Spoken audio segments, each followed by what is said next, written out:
आप देख रहे हैं पब्लिक समाचार, पब्लिक के हक में। रुकने असम्बली अलहाज मुफ्ती मोहम्मद इस्माइल कासमी साहब को इन मिसरों के साथ आवाज दो कि अच्छे बुरे की तुमको खबर दे के जाऊंगा, चेहरे को पड़ने वाली नजर दे के जाऊंगा। यारों मैं इस जमाने का संगो तराश हूँ कि पत्थर को बोलने का हुनर दे के जाऊंगा। जोरदार तालियों के साथ मुफ्ती मोहम्मद इस्माइल कासमी साहब।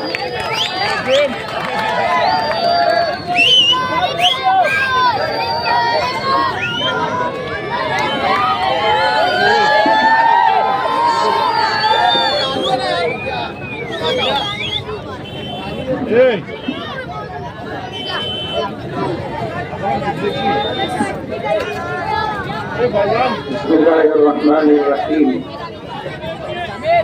नहमदुहु व नुसल्ली अला रसूलिहिल करीम। अम्मा बाद। आज के इस इंतखाबी जलसे के सदर मोहतरम ऑल इंडिया मजलिस इत्तेहादुल मुस्लिमीन के चारों नामजद उम्मीदवार, इलाके की मुअज़्ज़ज़ शख्सियत, मेरे बुजुर्गों, दोस्तों और घरों में बैठकर हमारी बात को सुनने वाली इज्जतदार माओ और बहनों, 15 जनवरी 2026 वोट देने का दिन है और आपका वोट आपके 5 साल के मुस्तकबिल को तय करेगा। अगर आपका फैसला सही रहा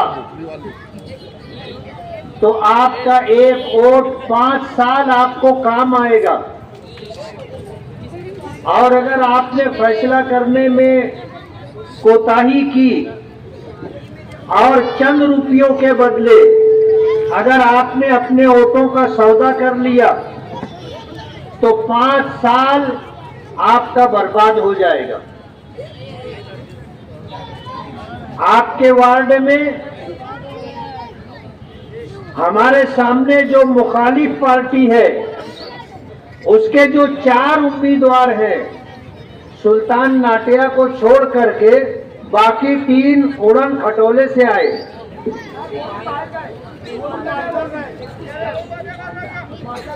आपका वार्ड ये ऐसा बता रहे हैं कि वो चौथा भी आपके वार्ड का नहीं है। मैं ऐसा समझता था कि वो आपके वार्ड का है। आपका वार्ड ऐसा कैसा लावारिस या मिस्कीन और यतीम हो गया कि आपके वार्ड में सियासी तौर पर कोई उम्मीदवारी करने के लायक नहीं है। चारों के चारों उम्मीदवार बाहर से आ रहे हैं और उनको ये जोम है कि हम रुपये पैसे के बलबूते पर आपका वोट खरीद लेंगे। और अभी मुझे तो पता नहीं, लेकिन अभी आपने सुना कि 200 रुपये में आप वो लाइन लगा करके वोट देंगे। अच्छी बात नहीं। अगर उन्होंने पैसा दिया भी था तो ये तो नहीं बोलना चाहिए था। ये तो बेइज्जती की बात है। इलाके की माओ बहनों की और नौजवानों की, बुजुर्गों की तौहीन लेने वाले थोड़े लोग हैं जो पैसा लेते, वरना पूरे वार्ड के लोग बिना पैसा लिए वोट देते। हमने इलेक्शन लड़ा है असेंबली का और आपके इस वार्ड से जिस तरह हमें भरपूर वोट मिली है, हमें पता है कि हमने वोट के लिए किसी को पैसा नहीं दिया। वार्ड के लोगों ने बगैर पैसा लिए हमको वोट दिया। मैं वार्ड में आज दौरे पर था और बहुत सारी माँ और बहनों से हमारी बातचीत हुई। वो मुझसे कहने लगी कि 5 साल के बाद आप आए, आपको तो हम देखने के लिए तरस गए। मैंने कहा ये कारपोरेशन का इलेक्शन है, आपने मुझको ताहिरा शेख तो नहीं समझ लिया। आपने उनको वोट दिया था। 5 साल में कभी आपने उनको देखा? माफ करना, मेरे लिए काबिल एहतराम है ताहिरा शेख, और मैं जानता हूं कि उनकी मजबूरी क्या है वो बीमारी के जिस मरहले से गुजर रही है वो चुनकर आने के बाद भी आपके वार्ड में नहीं आएगी। बीमारी के जिस मरहले से गुजर रही है, अगर आपने उनको पैसा लेकर के वोट दे दिया या आपने बगैर पैसा लिए वोट दे दिया और वो चुनकर आ भी गई, तो मैं आपको ये बताना चाहता हूं कि जब वो तंदुरुस्त थी तो आपके वार्ड में नहीं आ सकती, नहीं आई। अब जब वो बीमारी की हालत में है तो आपके वार्ड में कैसे आएगी? वो आना भी चाहेंगी तो नहीं आ सकेगी। और अभी किसी ने मुझे बताया कि यहाँ पर जो है एक पिरिंग से भी जो है उम्मीदवारी कर रहे हैं। मैंने कहा मैं समझा नहीं। बोले इमरान रेडीमेड। तो मैंने पूछा कि उनका रेडीमेड का कारोबार है? बोले नहीं, रेडीमेड का कारोबार नहीं है, मगर उनको रेडीमेड इस वजह से बोलते हैं। अब जाहिर बात है, इलाके की जो महरूमी है, जहां जहां मेरा जाना हुआ, हमारी माएं और बहनें ऐसे गटर बताती थी। बोले गटर देखो, महीने 2 महीने से गटर साफ नहीं हुई, गटर पूरी लबालब गंदे पानी से भरी हुई, चलने के लिए रास्ता नहीं। और आपको पता है कि ताहिरा शेख 7.5 साल मेयर रही, आपने 2 टर्म उनको चुन करके यहां से दिया।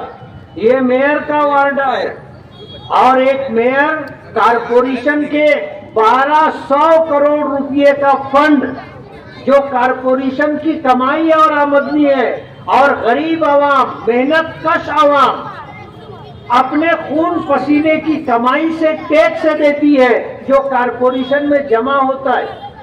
अगर उस 1200 करोड़ रुपए में से मेयर साहिबा अगर 200 करोड़ रुपया भी साल का माने गांव पर ईमानदारी से खर्चा कर देती तो पूरे शहर के अंदर एक रोड बटन बनाने के लिए जगह नहीं मिलती। इलाके का एक बहुत बड़ा हिस्सा कच्चा है जहां रोड रास्ता नहीं है, और बहुत बड़ा हिस्सा ऐसा है जहां पर गटर नहीं है। अभी मुझे किसी ने बताया कि जब नल आता है तो कई रास्ते ऐसे हैं जो गटर के पानी से भर जाते। बड़ा नाला बनाने के लिए कारपोरेशन से फंड निकाला जा चुका, पेपर पर बिल बना करके कारपोरेशन के खजाने से नाला बनाने का जो पैसा था वो निकाल लिया गया, लेकिन गटरों का मसला हल नहीं किया गया। हम भ्रष्टाचारी बदउनवानी पर बोलते हैं और भ्रष्टाचारी बदउनवानी होती है, लोग करते हैं, लेकिन इतना भी नहीं करना चाहिए ना कि आपका अपना घर, आपका अपना वार्ड ही एकदम महरूमियों से। अगर आप पूरे शहर में काम नहीं किए, ठीक है, कम से कम अपने वार्ड में तो आपको काम कर लेना था, आपको कोई रोकने वाला नहीं था। आप 7.5 साल मेयर रही और इस वार्ड को आप यकीन मानो, अगर मेयर चाहे तो 1-2 साल में ही सारे काम करवा सकता है, लेकिन 7.5 साल में उनको तौफीक नहीं हुई कि वो ये काम करते। वार्ड में हमारी माएं और बहनें, आज उनका ये कहना है कि हमको वक्त बे वक्त नल आता है और कभी भी हमें उठना पड़ता है, कोई टाइम टेबल नहीं है नल आने का। आप चुन करके आएंगे तो अपने कारपोरेटरों को, और आपका मेयर अगर बैठेगा तो हमारे वार्ड के पानी के नल के मसले को आप हल करके देंगे। मैंने उनसे वादा किया है और ये कोई बहुत बड़ा मसला नहीं है, कोई बहुत बड़ा मसला नहीं है कि इसको ना हल किया जा सके। जाहिर बात है, पानी की टांकियां हैं और नई पानी की हम टांकियां मंजूर करवा के लाए और नई पानी की टांकियां बन भी रही हैं, आपने देखा होगा अली अकबर हॉस्पिटल से लग करके जो पानी की टांकी है, उससे लग करके एक टांकी और बन रही है।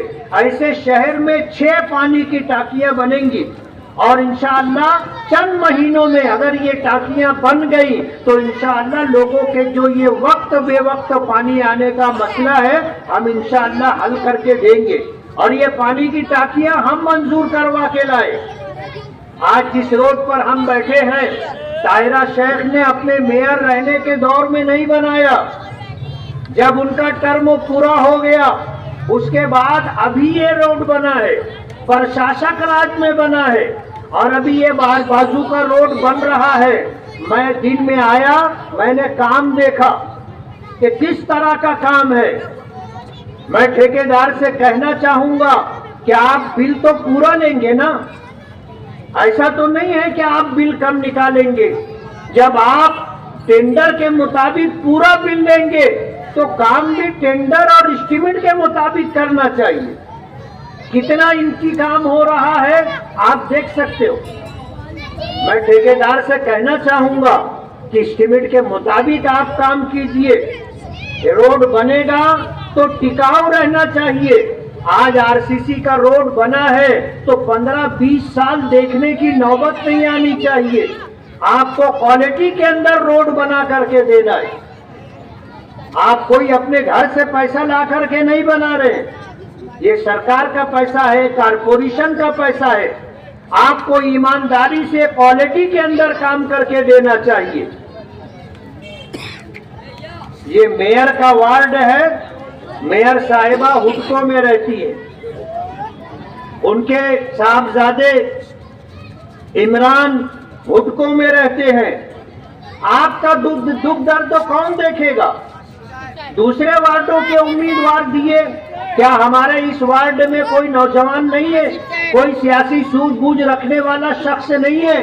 ऐसा कोई शख्स नहीं है जो आपका काम कर सके, करवा सके। आपको बाहर के उम्मीदवारों की क्या जरूरत है? चारों के चारों पूरा पैनल बाहर का है और आप ये वोट देंगे तो जाहिर बात है हमेशा आपको उनका इंतजार करना पड़ेगा।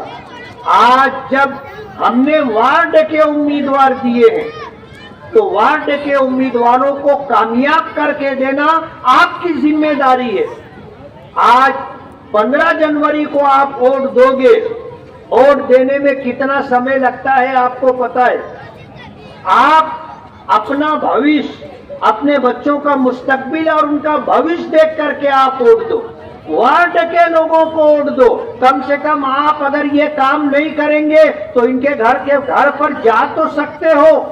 आप 10-20 लोग जाकर उनके दरवाजे पर खड़े हो जाओगे, उनको काम करना पड़ेगा, वो घर में बैठ नहीं सकते स्टेज पे। लेकिन जाहिर बात है आप अगर इस तरह का कोई मामला नहीं करेंगे, वार्ड के बाहर के उम्मीदवारों को अगर वोट देंगे तो आपको फिर हमेशा उनके दर पर जाना पड़ेगा और वहां जाना हर एक के लिए मुमकिन नहीं है। इसलिए मेरी आपसे गुजारिश है कि आप वार्ड के उम्मीदवारों को कामयाब करें, आप वार्ड के उम्मीदवारों को वोट दें। ये आपके पड़ोसी भी हैं, हो सकता है इनकी रिश्तेदारियां भी वार्ड में हो और इनको यही रहना है। मुंह पर मुंह पड़ेगा, आमना सामना होगा। जाहिर बात है कुछ तो आदमी में गैरत होती है, काम नहीं करेगा तो लोगों का सामना कैसे करेगा। आज जरूरत इस बात की है कि जहां सियासी तौर पर हम अपना और अपने बच्चों का मुस्तकबिल महफूज रखना चाहते हैं और हम ये चाहते हैं कि अगर मालेगांव कारपोरेशन को हम टैक्स अदा करते हैं तो हमको हमारी बुनियादी सहूलतें और जरूरतें कारपोरेशन से पूरी होकर मिलनी चाहिए।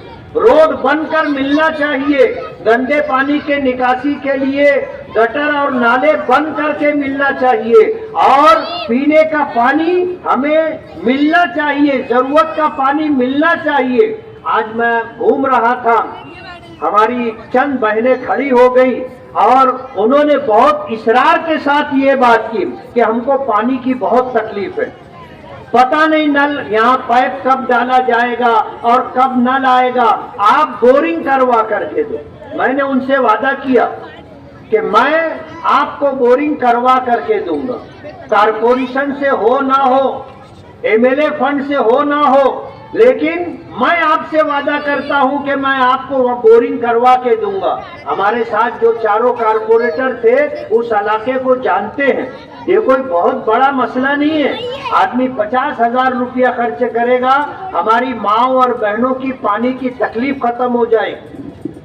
कोई बहुत बड़ा मसला नहीं है, लेकिन आदमी करना चाहे तो मसले हल होंगे, और ना करना चाहे तो फिर छोटे छोटे मसलों का अंबार लग जाएगा, लेकिन मसले हल नहीं होंगे। मुझे बताया गया कि आज ये इलाका सर्वे नंबर 194 और इसी तरह जो है हारून अंसारी नगर गरीबों की बस्ती है, और एक जमाने से लोग वहां पर हैं, जिनकी जमीनें हैं उनसे आज कुछ लोगों ने औने पौने वो जमीन खरीद ली। शायद ये इलाका भी उसी में है। इस इलाके को भी सर्वे नंबर 194 औने पौने दाम पर खरीदा गया है, और हारून अंसारी नगर में जो रहने वाले लोग हैं हर एक से 2-2 लाख रुपए की डिमांड की जा रही है कि आप 2 लाख रुपया दोगे तो आपको खरीदी देंगे, और इनका रिकॉर्ड रहा है ये पैसा लेने के बाद भी खरीदी नहीं देते। आप क्या बिगाड़ लेंगे उनका? गरीबों के साथ ये सुन, आप कारोबार करो ना, अल्लाह की जमीन कम नहीं है, अल्लाह की दुनिया जमीन बहुत बड़ी है। अगर इतना सब कुछ होने के बावजूद आपको गरीबों की ही बस्ती नजर आती है, आप उसी को खरीद करके आप कारोबार करना चाहते हो, रुपया पैसा कमाना चाहते हो। कम से कम आप देखो, अल्लाह की जमीन बहुत बड़ी है, आप जमीन खरीदो बेचो, आप अपने नसीब से कमाओगे। हमको तुम्हारी कमाई पर कोई हसद और जलन नहीं है, हमें पता है आपको जो मिलना है वो आपके नसीब से मिलेगा, हमें जो मिलना है हमारे नसीब से मिलेगा, और नसीब और मुकद्दर अल्लाह ने बनाया है, न कोई उसे कम कर सकता है न उसे कोई बढ़ा सकता है। लेकिन आपको कारोबार करने के लिए गरीबों की ही बस्ती मिलती है। आज पूरे शहर में ऐसे दसियों मकामात हैं जिस पर लोगों को बसे हुए 10-10, 20, 40 साल हो रहे हैं। ऐसी जमीनें आप पौने खरीद करके गरीबों की जो है आप जेब पर और उनकी कमाई पर डाका डालने का प्रोग्राम बना रहे हो। आपने कम से कम वार्ड के लोगों के साथ तो हमदर्दी की होती, उनका ये मसला हल करके देते। जिस दाम में आपने खरीदा है उसी दाम में गरीबों को वो जगह दे करके उनको मालिकाना हक और 7/12 का उतारा बना करके दे देते। आपसे ये नहीं हुआ। आप वार्ड के मेयर रहे और 7.5 साल से आप मेयर हैं, तो कम से कम ये काम तो आपको करके दे देना था, और ये यादगार काम रहता, और जिन लोगों को घर मिल जाता और जिनको सर पर छत मिल जाती, आप यकीन मानो जिंदगी भर वो आपके एहसानमंद रहते, जिंदगी भर आपके साथ रहते। लेकिन आप तो जो है पता नहीं किस सोच के साथ आप चल रहे हैं। आज शहर के अंदर हमारी सियासी बसीरत के साथ साथ हमारी समाजी जिम्मेदारी भी है। हम अपने बच्चों का मुस्तकबिल देखें।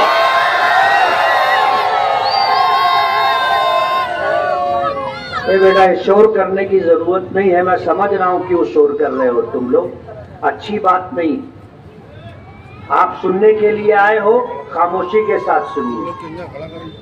और मैंने आपसे ये नहीं कहा कि आप सुभान अल्लाह और माशा अल्लाह बोलो। आप बात सुनिए, काम की बात हो रही है। इसलिए मेरी ये गुजारिश है कि समाजी तौर पर भी अपनी जिम्मेदारी आप महसूस कीजिए। आप अगर चाहते हैं कि आपकी आने वाली नस्लें इज्जत के साथ, नेक नामी के साथ और अच्छे मुस्तकबिल के साथ जिए और उनका मुस्तकबिल महफूज रहे, तो आप बहुत सोच समझ करके वोट दीजिए। आप एक फैसला कर रहे हैं वोट के जरिए से। किसी शायर ने कहा है कि तारीख की आंखों ने ये जुल्म भी देखा है, तारीख की आंखों ने ये जुल्म भी देखा है, लम्हों में खता की थी सदियों ने सजा पाई। एक गलत फैसला आपको 5 साल रुलाएगा और एक सही फैसला आपके मुस्तकबिल को तय करेगा। आपके लिए जरूरियात की फराहमी, आपके लिए बुनियादी सहूलतें, जरूरतें पूरी हो, कारपोरेशन के जरिए से ये सब कुछ हो सकता है। इसलिए आपसे मेरी ये गुजारिश है कि आप सोच समझ करके फैसला करें। असेंबली इलेक्शन हुआ था, असेंबली इलेक्शन के मौके पर मस्जिद निजामिया के इमाम साहब के साथ और राबिया मस्जिद के इमाम साहब के साथ और भी मस्जिदों के अइम्मा के साथ जो बदसलूकी की गई थी और मस्जिद के मजहबी मामलात में अमल दखल करके उन इमामों को बेइज्जत किया गया था, ये हमारी तहजीब नहीं है, ये हमारा कल्चर नहीं है।